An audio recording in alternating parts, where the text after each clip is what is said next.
Ciao e benvenuti sul mio canale.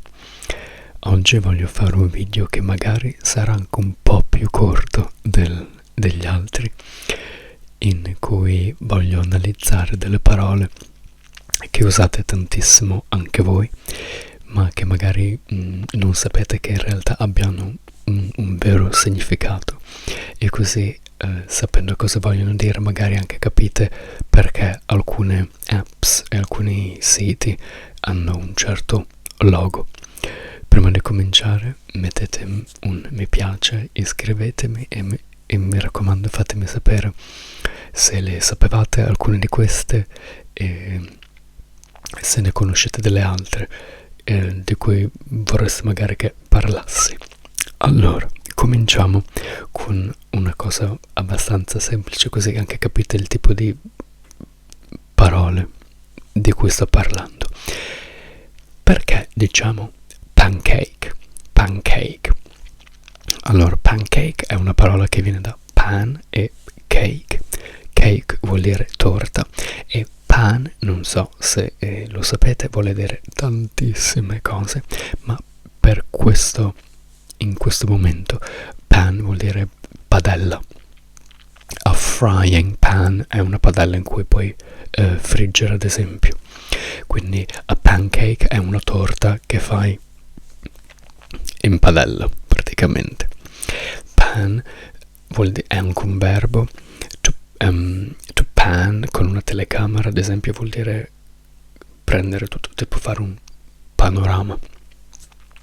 Pan vuole anche dire criticare, tipo con un giornale che critica un film o un personaggio famoso. Quindi pan è un verbo che usiamo parecchio, in un modo o in un altro, magari non parecchio, però insomma lo usiamo. Quindi ecco perché diciamo pancake.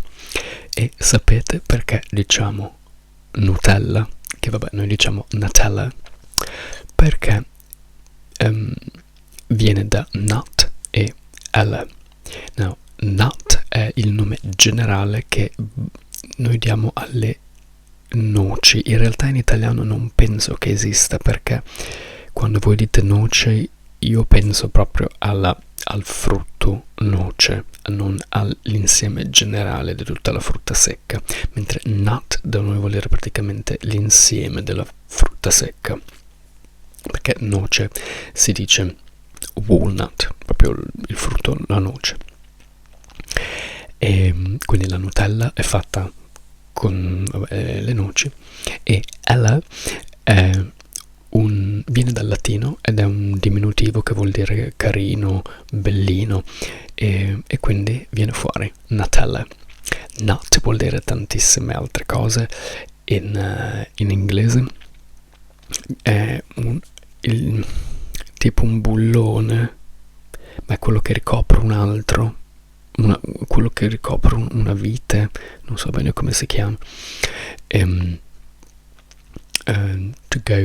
To be nuts o to go nuts vuol dire essere pazzo o diventare pazzo. Anche significati un po' più spinti che non so se posso dirveli qui e quindi non ve li dico. Però insomma nut si usa insomma ha vari significati, e lo usiamo spesso per creare appunto tutti i tipi di noce. Quindi abbiamo walnut, che è la noce, abbiamo hazelnut, che è la nocciola, quindi lo mettiamo alla fine per creare appunto questa categoria. I frutti che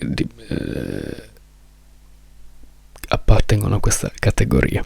Sapete perché diciamo laptop? Laptop si basa su lap, e lap è quando vi sedete, è quella parte che va dall'anca fino al ginocchio, e quindi è quella parte orizzontale della vostra gamba che va dall'anca al ginocchio, e quindi è lì che in teoria insomma è nato quel computer, è nato per essere messo su quella parte del corpo, ed è lì che viene anche lap dance o lap dance in italiano. Lap vuol dire tantissime cose. Se seguite la Formula 1 penso che dicano, cioè in inglese dicono lap, un giro del circuito. Abbiamo tantissimi, cioè noi abbiamo anche un paio di frasi idiomatiche dove usiamo lap. Non voglio tormentare troppo con troppe cose tecniche, però insomma lap è una parola usata, ad esempio se qualcosa falls on your lap, quindi ti cade su questa parte del corpo, vuol dire che ti capita senza che tu abbia fatto niente per cercarla, cioè ti capita, non so come si dica in italiano, per puro caso. Puoi dire this job fell on my lap, quindi questo lavoro mi è capitato sulle gambe, cioè mi è stato dato senza che io l'abbia cercato. E sapete perché l'icona di Tinder è una fiammella?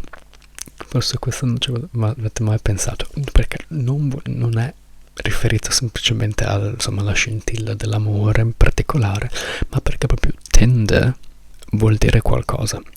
Tinder sono quei legnetti o quei pezzettini di carta che si usano per cominciare il fuoco, tipo nel camino. Sono quei pezzettini di cose che prendono fuoco velocemente per poi creare appunto questa scintilla. Quindi ovviamente sì, c'è il riferimento alla scintilla dell'amore, ma proprio Tinder è una parola che esiste.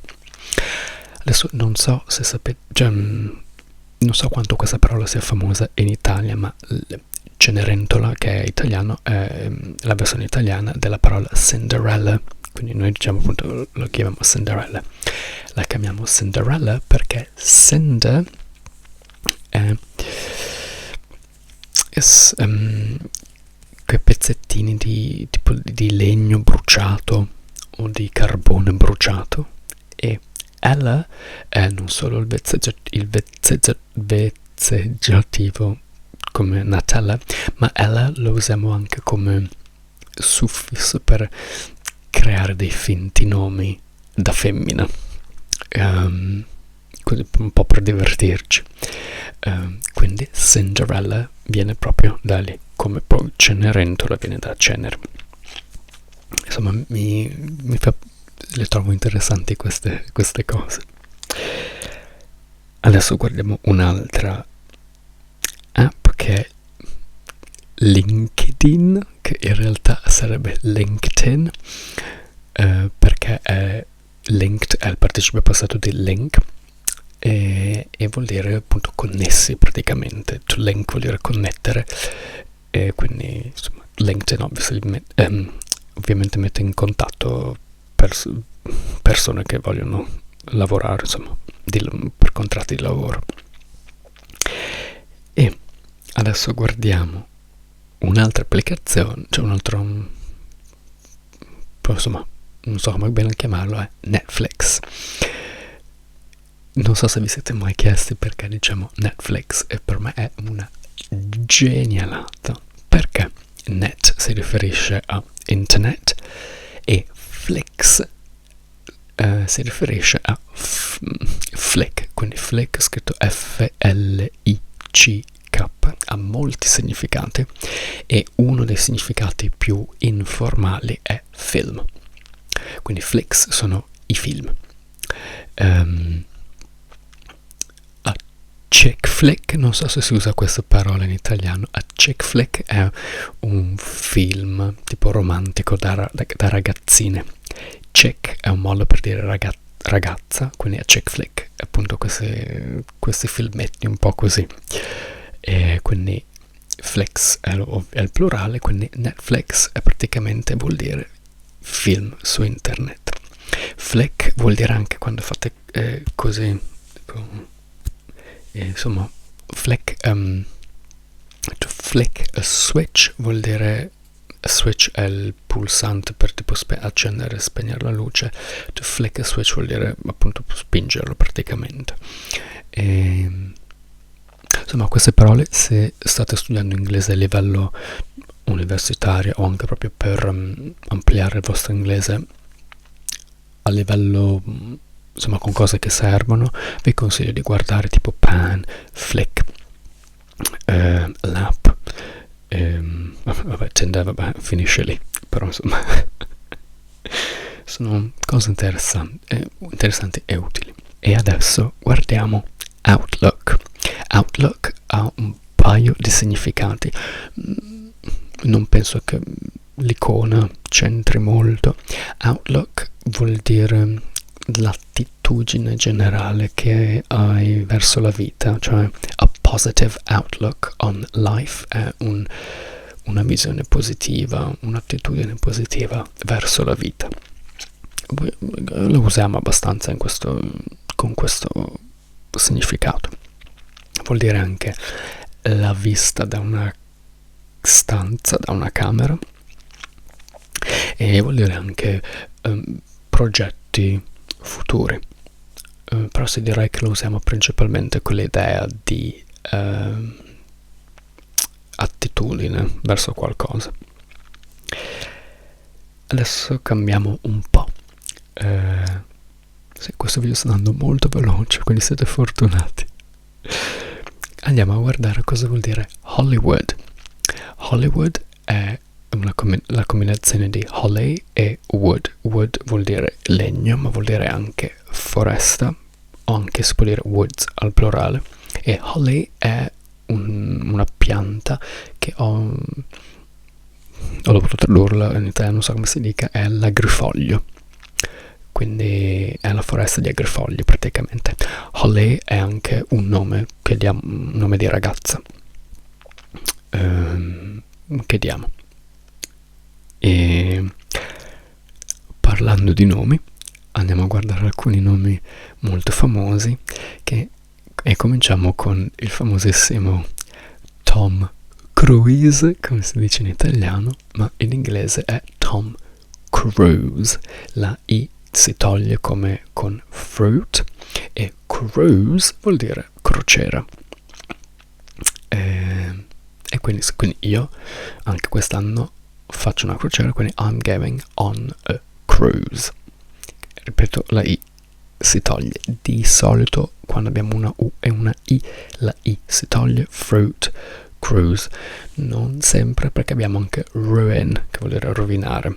R-U-I-N, in questo caso bisogna tenere la I. E l'attore famoso Harrison Ford, che è anche quello della macchina, Ford per gli italiani. Ford è una cosa che non vi servirà assolutamente nella vita, ma è praticamente, non so come si dica in italiano, è una parte del fiume dove il fiume non è molto profondo, quindi lo puoi attraversare. E questo è importante anche per Oxford. Oxford si dice Oxford perché era un Ford per ox. Ox è il bue, ha un plurale irregolare, si dice oxen è il plurale, e quindi Oxford è un posto dove immagino che si attraversava il fiume con i buoi, ecco. Quindi un po' di questi fun facts. E siamo già arrivati alla fine, non ci crederete? Godetevi questo video corto finché potete. Passiamo a un gioco molto famoso che voi conoscete come Cluedo, ma noi diciamo Cluedo perché clue vuol dire indizio. Quindi questo gioco appunto si basa su vari indizi. E non volevo lasciarvi così. Vi dico qualcosa che vi farà ridere, perché questa è una canzone che tutti conoscono, è una canzone in inglese che tutti conoscono, ma che immagino che nessuno in Italia o nel resto del mondo sappia cosa voglia dire. Presente la canzone I'm honey, honey, honey, so honey, I'm honey, honey, honey. Questa canzone ne parlo sempre con i miei studenti per farli sorridere. La parola è honey, scritto Horny,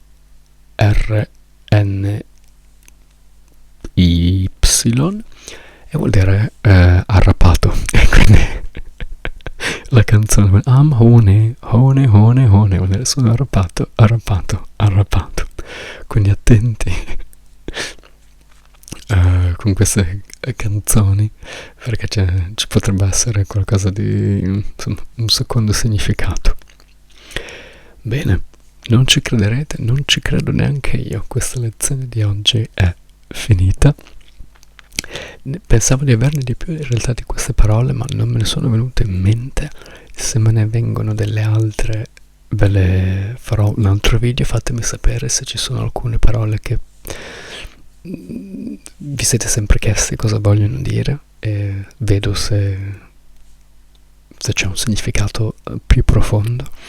E niente, vi lascio e ci vediamo la prossima settimana. Ciao ciao.